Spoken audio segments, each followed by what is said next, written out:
Assalamualaikum warahmatullahi wabarakatuh. Sobat beriman yang dimuliakan Allah. Alangkah lebih baik jika sahabat sekalian bantu support channel ini dengan cara like, komen, dan subscribe. Semoga kita selalu dalam keadaan sehat walafiat, dilapangkan rezeki, juga dimudahkan segala urusannya. Amin ya Robbal Alamin. Al-Baqarah adalah surat kedua di dalam Al-Quran yang memiliki 286 ayat, 6.221 kata, dan 25.500 huruf, menjadikan Al-Baqarah sebagai surat terpanjang di dalam Al-Quran. Al-Baqarah sendiri memiliki arti sapi betina. Kisah ini berlatar belakang di masa dakwah Nabi Musa alaihissalam kepada kaum Bani Israel. Ketika itu ada seorang yang sangat kaya dari kaum Bani Israel. Orang ini sudah berusia tua dan tidak memiliki anak. Artinya, ketika ia meninggal dunia nanti, ahli warisnya adalah saudara-saudaranya. Tidak ada riwayat yang menyebutkan nama laki-laki tua ini. Namun, salah satu saudara sepupunya berharap untuk menjadi pewaris harta tersebut. Karena desakan hidup, ia tergoda untuk melakukan perbuatan yang tidak benar demi mendapatkan warisan. Akhirnya, ia membunuh saudara sepupunya dan membawa jasadnya ke perbatasan dua wilayah untuk mengaburkan pelakunya. Konflik pun terjadi antara kedua wilayah, karena masing-masing saling menuduh.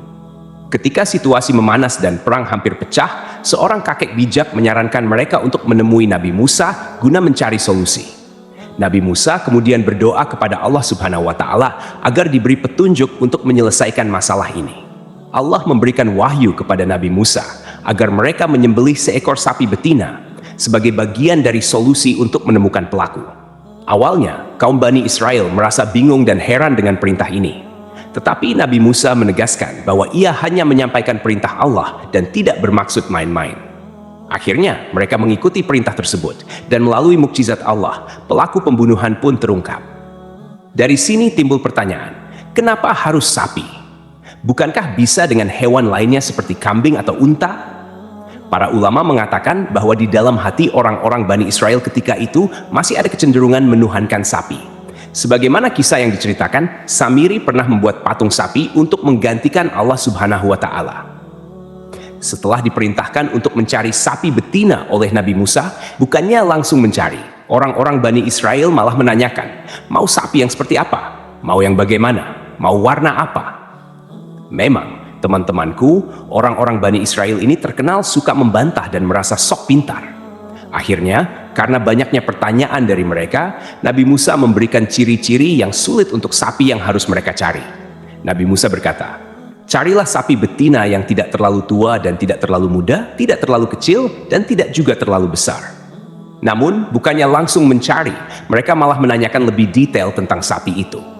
Mereka berkata, wahai Musa, berdoalah kepada Tuhanmu, mau seperti apa warna sapinya. Setelah mendapat petunjuk, Nabi Musa berkata, carilah sapi betina berwarna kuning pekat, tak ada warna lain kecuali kuning di seluruh tubuhnya. Jika ada orang yang melihat sapi ini, ia akan langsung suka. Karena sifat mereka yang terus membantah, akhirnya Allah benar-benar memberikan tugas yang sulit kepada kaum Bani Israel ini. Jika saja dari awal mereka langsung mencari sapi tanpa bertanya ini dan itu, tugas ini tentu akan lebih mudah. Akhirnya, penduduk Bani Israel mulai menyebar untuk mencari sapi yang dimaksud. Sobat beriman yang dimuliakan Allah, kita tahan dulu kisah ini. Kita beralih ke kisah yang lain. Ada sebuah keluarga yang hidup dalam kemiskinan. Sebelum meninggal dunia, ayahnya menginfakkan seluruh hartanya dan hanya menyisakan seekor anak sapi betina untuk anak dan istrinya.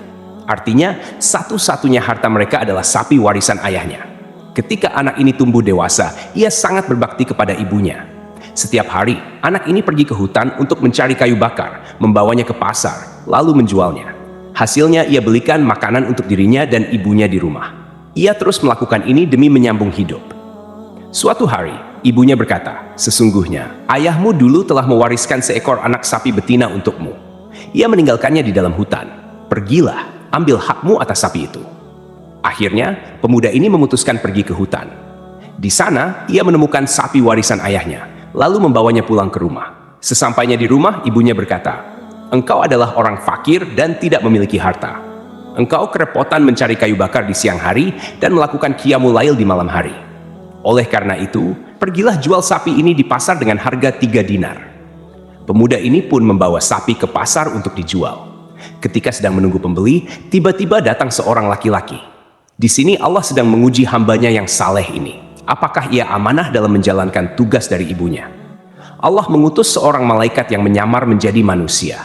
Laki-laki itu berkata kepada pemuda penjual sapi, "Wahai anak muda, engkau jual sapi ini berapa?" Pemuda itu menjawab, "Aku menjualnya dengan harga 3 dinar, dengan catatan ibuku meridhoinya." Lantas laki-laki itu berkata lagi, "Aku beli sapi ini dengan harga 6 dinar, tapi engkau tak perlu meminta persetujuan kepada ibumu. Kau ambil saja 3 dinar secara diam-diam, dan 3 dinar sisanya kau berikan kepada ibumu." Pemuda itu berkata, "Seandainya engkau memberikan emas sebesar sapi ini pun, aku tidak akan memberikannya kecuali dengan ridho ibuku." Kemudian pemuda ini pulang dan menceritakan kepada ibunya tentang harganya. Lalu sang ibu berkata, "Kembalilah ke pasar, juallah dengan harga 6 dinar berdasarkan ridho dariku." Pemuda itu pun kembali ke pasar, menemui malaikat yang menyamar sebagai pembeli tadi, dan berkata, "Ibuku menyuruhku menjual sapi ini dengan harga 6 dinar, tidak kurang dan tidak lebih." Tuan laki-laki itu berkata, "Saya akan membeli sapi ini dengan harga 12 dinar. Kau bisa ambil 6 dinar untukmu, dan 6 dinar sisanya kau berikan kepada ibumu tanpa perlu ibumu tahu harga sesungguhnya." Namun, pemuda ini tetap menolak tawaran tersebut. Ia pulang menemui ibunya dan menceritakan hal ini. Lalu ibunya berkata, "Sungguh, orang yang mendatangimu itu adalah malaikat dalam bentuk manusia yang diutus Allah Subhanahu wa Ta'ala untuk mengujimu. Jika ia datang lagi, katakan padanya, 'Apakah engkau memerintahkan kami untuk menjual sapi ini atau tidak?'" Pemuda itu pun berangkat lagi ke pasar. Ia bertemu lagi dengan malaikat yang menyamar tersebut dan menyampaikan pesan ibunya. Laki-laki itu berkata, "Jangan jual sapi ini sampai datang suatu hari nanti. Akan ada orang yang membelinya atas perintah dari Nabi Musa. Juallah sapi ini dengan harga emas seberat bobot sapi ini." Pemuda itu pun pulang dan memutuskan untuk tidak menjual sapi tersebut di pasar. Pada suatu hari, orang-orang dari Bani Israel datang hendak membeli sapi itu atas perintah Nabi Musa alaihissalam. Pemuda itu berkata, "Silakan Tuan, aku menjual sapi betina warisan ayahku ini dengan harga emas seberat bobot sapi ini." Artinya, jika bobot sapi itu 1 ton, maka harganya juga emas seberat 1 ton. Orang-orang dari kaum Bani Israel pun terkejut mendengar harga tersebut. Akhirnya, mereka patungan untuk mengumpulkan emas sebesar itu. Sapi betina tersebut pun dibeli dengan harga sesuai bobotnya. Teman-temanku seiman, sapi itu kemudian dibawa kepada Nabi Allah Musa alaihissalam. Sapi tersebut disembelih, lalu Nabi Musa mengambil bagian paha kaki sapi itu dan memukulkannya ke jasad Syam atas izin Allah Subhanahu wa Ta'ala.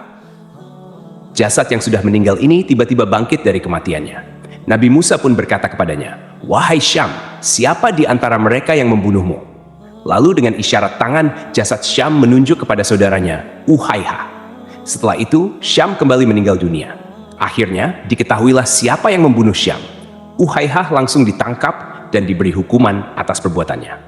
Akhir kisah, ada riwayat yang mengatakan bahwa pemuda saleh yang tiba-tiba kaya raya tadi menikah dengan istri dari Syam, seorang pedagang kaya raya. Pemuda itu pun menjadi semakin kaya atas pernikahannya tersebut. Wallahu alam bisawab. Jadi itulah kisah tentang sapi betina dalam surah Al-Baqarah. Semoga kisah ini bermanfaat. Lebih dan kurangnya mohon dimaafkan. Yang benar datangnya dari Allah Subhanahu wa Ta'ala. Sedangkan khilaf atau keliru datangnya dari saya pribadi sebagai manusia biasa. Sampai jumpa di kisah-kisah seru dan penuh makna selanjutnya. Saya akhiri. Wassalamualaikum warahmatullahi wabarakatuh.